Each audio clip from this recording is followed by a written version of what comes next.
Good morning, good afternoon, good evening. Welcome to my house here in sunny Las Vegas, where actually it's raining right now.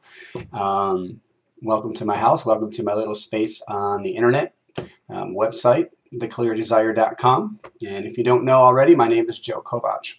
The purpose for this video today is I had a kind of a rough weekend, and I think everybody can identify with those times, even when everything's going smooth for a while.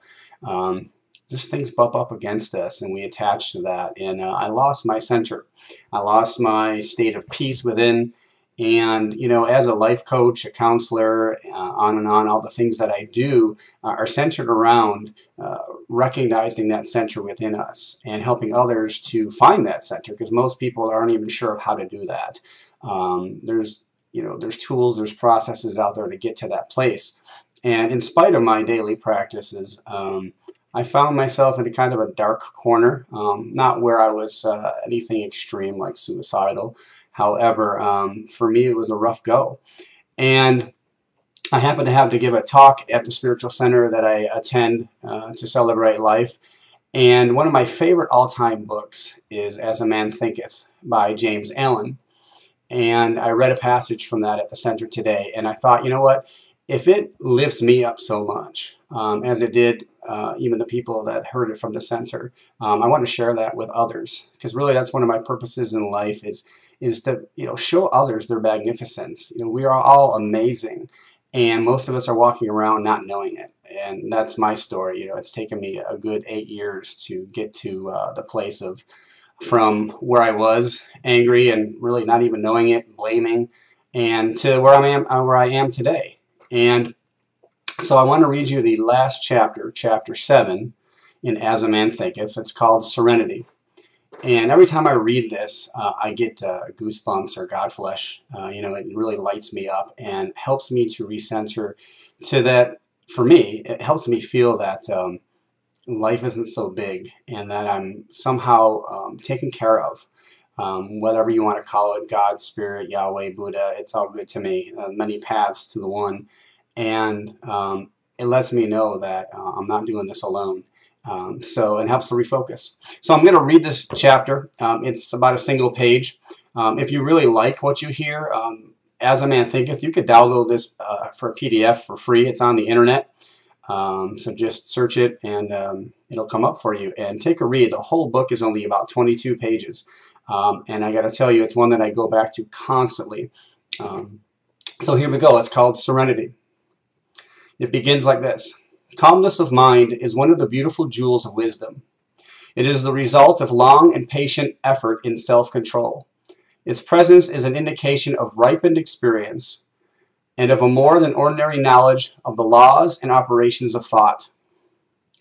A man becomes calm in the measure that he understands himself as a thought-evolved being, for such knowledge necessitates the understanding of others as the result of thought. And as he develops a right understanding and sees ever more clearly the internal relations of things by the action of cause and effect, he ceases to fuss, fume, worry, and grieve. He remains poised, steadfast, serene.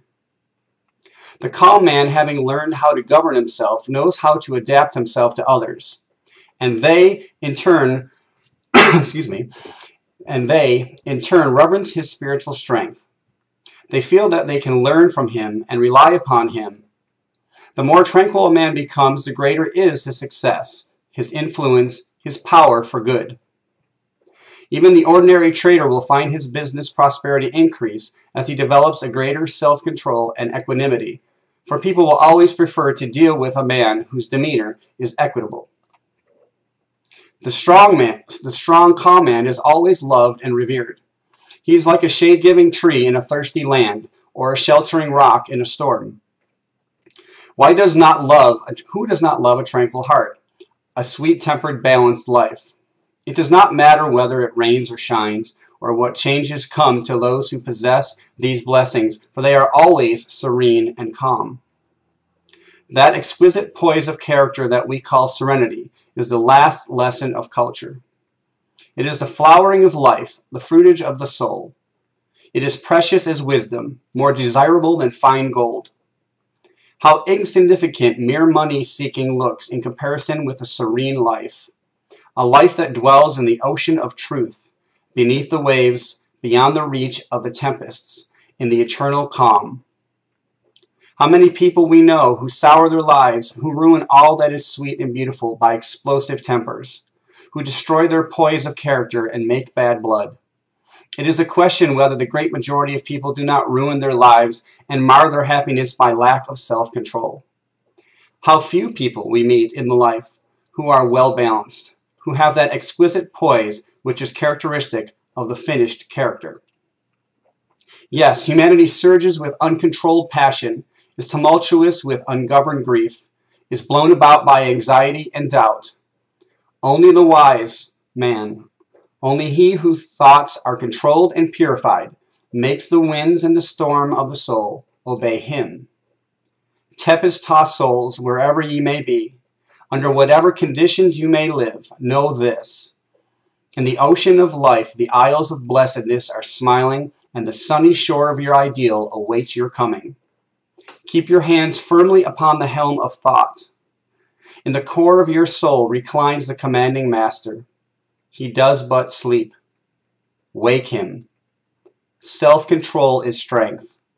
Right thought is mastery. Calmness is power. Say unto your heart, peace, be still. I love this. Every time I read it, even now, it just helps me feel better. And so, I want to share that with you today. And if you find, again, that it touches your heart, your mind in a positive way, first of all, this is what I do as a life coach, a spiritual coach. And for me, when I say spiritual, that means your personal power. It's not a particular path. It's recognizing your greatness in any way that you can. And if it does something for you, please share it. Pass on the kindness. We're in what's called the season of peace and nonviolence. And it's being celebrated in many churches and so forth, religious centers around the nation and around the world. And why not spread the good word? Peace, calmness. It is available no matter what you're going through. I support you wherever you are. And if I may ever be of service, please, again, browse through my website here. Take a look at if there's anything I could do to help you. Let me know. Contact me. And peace, be still.